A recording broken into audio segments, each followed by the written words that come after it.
In today's video, we look at the Route 40 killer, the state of Delaware's only serial killer.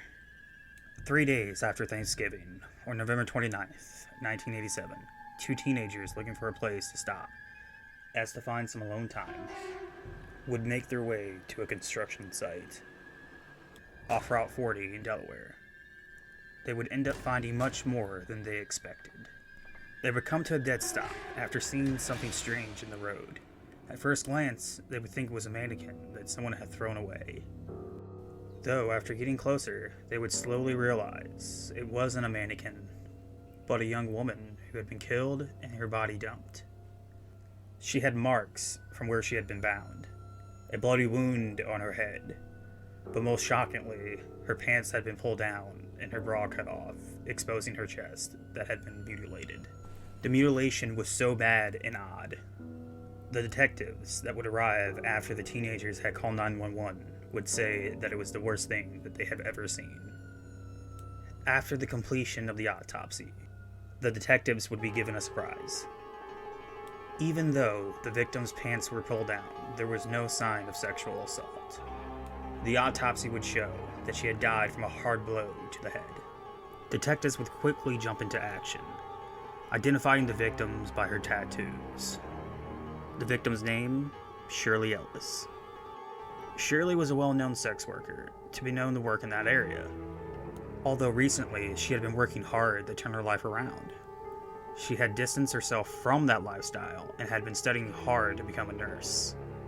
She had disappeared around 6 p.m., leaving for the Wilmington Hospital, where she was taking a plate of Thanksgiving food to an AIDS patient undergoing treatment.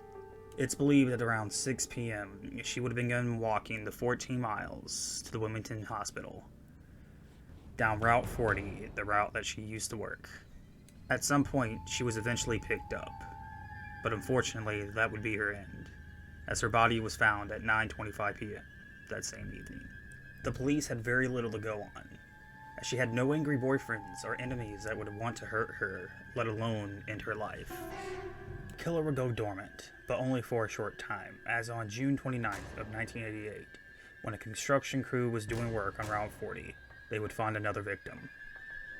This time it was 31-year-old recently divorced mom of two, Catherine DeMauro, who was a known hitchhiker and sex worker on Route 40. The similarities between Catherine and Shirley were undeniably done by the same person, as both crime scenes were basically identical, with only one major difference, that being the adhesive tape that was found on Catherine's wrist. Although Catherine's autopsy would give police a little bit more to work with the autopsy showing tiny blue carpet fibers all over her body. Though even with this, they didn't have anyone they could really point to as a suspect. The case wouldn't stay quiet for long though, as of August 22nd of 1988, another Route 40 worker would go missing, this time Margaret Finner, 27 years old. Though luckily this time there would be a witness, stating that she got into a blue Ford van that was driven by a white male.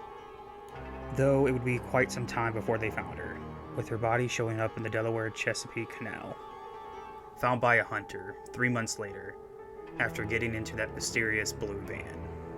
This leads us to Renee Tasher, who is one of the undercover police officers. She would walk Route 40 as to provide temptation to the killer. And fortunately, this would tempt the killer. Officer Renee would walk Route 40, interacting with several vehicles. And eventually, she would spot a blue Ford van that would match the description. Though where she was, the van did not approach, so using her smarts, she made the decision to find a spot that was more isolated. This did the trick, with the van stopping right next to her.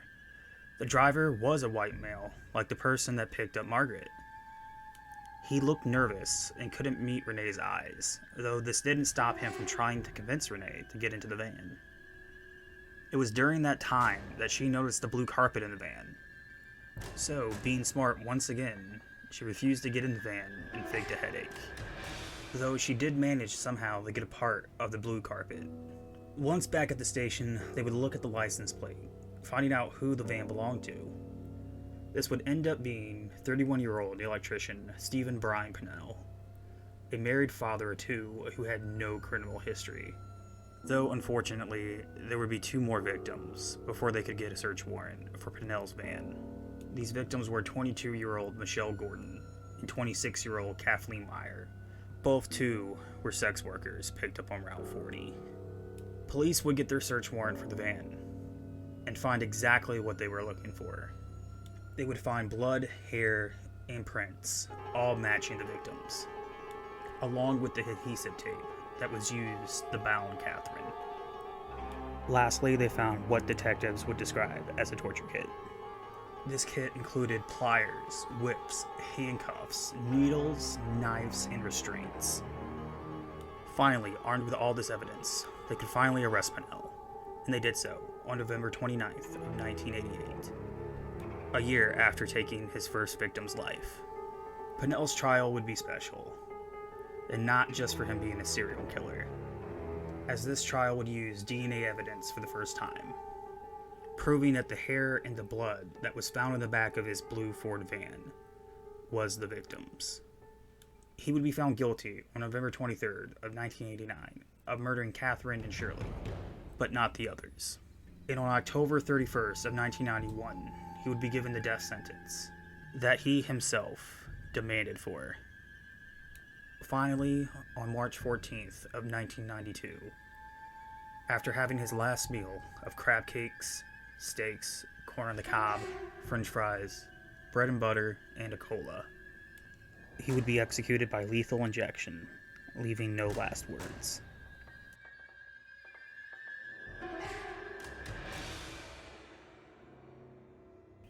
Hey, you made it to the end. Maybe you should consider liking or subscribing.